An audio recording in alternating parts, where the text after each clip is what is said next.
তোদের জন্য একটা সুসংবাদ আছে। ভাই বলেন কি সুসংবাদ আছে? ভাই বলেন বলেন তাড়াতাড়ি বলেন। এই ওয়ার্ডের সভাপতি পদটা আমাকে দেওয়া হয়েছে। আরে ভাই শুভকামনা ভাই, আপনি আপনার যোগ্য পদটা পেয়েছেন ভাই। স্বাগতম ভাই, আপনাকে অনেক অনেক ধন্যবাদ ভাই। স্বাগতম ভাই। ধন্যবাদ, বসো। শোনো, আমি সভাপতি পদ পেয়েছি মানে তোমাদেরও লাভ হয়েছে। তোমরাও কিন্তু আমার সাথে থাকো, তোমাদের প্রতি ভালোবাসা আমার আছে। তোমরা এমন কোনো কাজ করবা না যাতে আমার সভাপতির সম্মানটা বিঘ্ন হয়। অবশ্যই তোমরা সেভাবে সবার উপকার করবা, সবার পাশে থাকবা। আমি তোমাদের কাছে সবসময় এই আশা করি।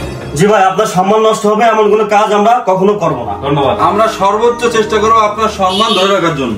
ধন্যবাদ। এই 2 প্যাকেট নেবে দাও তো। ভাই সিগারেট নেই। এই কে বলতে দেখলাম তোর কাছে একজন সিগারেট নিয়ে গেল? ভাই আমি সিগারেট বাকি বেচবো না, আগের 1000 টাকা এখনো রয়েছে বাকি। এই সিগারেট দে, টাকা দিচ্ছি এখন। ভাই এনেন নেন ভাই। এই প্যাকেট দে। ভাই টাকা দেন। এই খাতায় লিখে রাখ, কালকে দিবি। ভাই কে বলি কইলেন টাকা দিচ্ছি, এখন আবার লিখেছেন টাকা দেন। এই তোর কে দোকানদারি করার ইচ্ছা নেই? ভাই ক্ষমতা আছে বলে কি আমার কাছে জোর করে নেবেন? এই তুই আবার মুখে তর্ক করিস? এই এলাকায় রাজত্ব করি আমরা, তুই কিভাবে ওখানে দোকানদারি করিস সে ব্যবস্থা আমরা করতেছি, ঠিক আছে? তাই চল। এই ওই দোকানের মালিক কিরা রে? এই দোকানের মালিক তো জুবাইর। এখনই ওরে ফোন দে, এখানে আসতি বল। আচ্ছা ঠিক আছে, আমি এখনই ফোন দিচ্ছি। হ্যালো জুবাইর। হ্যাঁ কে? কোথায় তুই? আমি এই তো বাসায়। 5 মিনিটের ভিতরে তোর দোকানের সামনে আসবি তুই। আচ্ছা ঠিক আছে আমি আসতেছি। বন্ধু তোর আজকে একটা ব্যবস্থা করাই লাগবে। ব্যবস্থা আজকে হবে। আসসালামু আলাইকুম ভাই। ওয়ালাইকুম আসসালাম। হ্যাঁ বলতেছি যে ওই দোকানটা তোর ভাড়া দেওয়া রয়েছে না? জি ভাই। ওই দোকানটা আজকে দিনের ভিতরে তুই খালি করবি।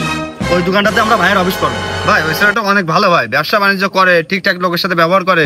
এই ভালো খারাপ তোর কাছে জানতে চাইছি। তোর একদিনের কথা বললাম না, আগামী 1 ঘন্টার মধ্যে তোর দোকান খালি করবি, নাহলে তোর খবর আছে। আচ্ছা ঠিক আছে ভাই, থাকেন ভাই, গেলাম। না দোকানটা খালি করে দিই, ওই এলাকার ছেলে ফেলে না করলে আমার আবার ক্ষতি করে দিতে পারে। এই শাওন, বাইরে আসো তো, একটু কথা আছে। আচ্ছা ঠিক আছে ভাই।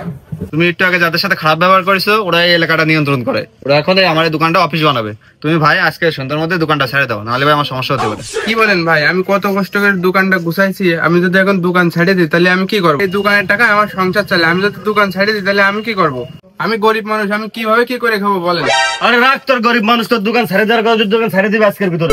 তোরা ছাড়তি বলেছো মানে তুই এখনই ছেড়ে দিবি দোকান। এই কোন সময় এখনই বেরো, 1 ঘন্টার মধ্যে দোকান পাট সব খালি, একদম আউট ক্লিয়ার কর। এই কি আছে এখানে? এই কি আছে? ভাই যে এই এখানে কি আছে? এই মালটাল নিচে এখানে কি আছে এখানে? না ভাই কিছু হয়নি ভাই, হয়নি ভাই, তেমন কিছু হয়নি ভাই। ভাই কি হয়েছে আমি বলতেছি, আমার কাছে সিগারেট বাকি চাইলো আমি দিইনি, তাই আমার মাল টাল সব ফেলাই দিয়েছে আর বলেছে আমার দোকান ছেড়ে দিতে। আমি গরিব মানুষ ভাই, আমি কি করে খাবো বলেন? ভাই বাকিটা না দেয় কি আমার অপরাধ? কিরে সভাপতি হতি না হতি এসব কাজ শুরু করে দিছিস? কিরে তোদেরকে আমি এই শিক্ষা দিয়েছি ইয়াদব? তোদের অফিসে ডাকিয়ে এনে কি বুঝালাম আর তোরা এসে করলে কি? তোদের বললাম মানুষের পাশে থাক, আর তোদের এই পাশে থাকা? তোরা সামান্য দোকানদার সাথে যদি এই ব্যবহার করিস তাহলে বড় কিছু বললে আর কি করবি? তোদের মতো লোক আমার কোনো দরকার নেই। তোরা কালকের থেকে আবার পাশে জন্য ঘিরবি না। বাচ্চা বাচ্চা ভাই আজকের পরটা তোর জন্য কোনো রকমের অন্যায় না দেখি যা। ভাই কোনো সমস্যা নাই, তুমি দোকানদারি করো। আজকের পর যদি কোনো সমস্যা হয় আমি আসি, আমার একটা ফোন দিবা, সাথে সাথে এসে ব্যবস্থা নেবো, ঠিক আছে? তুমি দোকানদারি করো, সমস্যা নাই। ভাই আপনি তো উপকারটা করলেন আমার, আপনার মতন সভাপতি আমাদের দরকার। ধন্যবাদ ভাই। আচ্ছা ভাই ঠিক আছে, ভালো থাকেন। আচ্ছা ভাই। আপনি নেতা হয়ে আপনার নিজের কর্মীর অন্যায়ের প্রতিবাদ যদি করতে না পারেন তাহলে আপনি সাধারণ লোকের সেবা করবেন কিভাবে? যদি অন্যায়ের প্রতিবাদ করতে পারেন তাহলেই নেতৃত্ব দেন, তা না হলে নেতৃত্ব ছেড়ে দেন। ভিডিওটা ভালো লাগলে একটি লাইক ও শেয়ার করে পাশে থাকুন। ধন্যবাদ।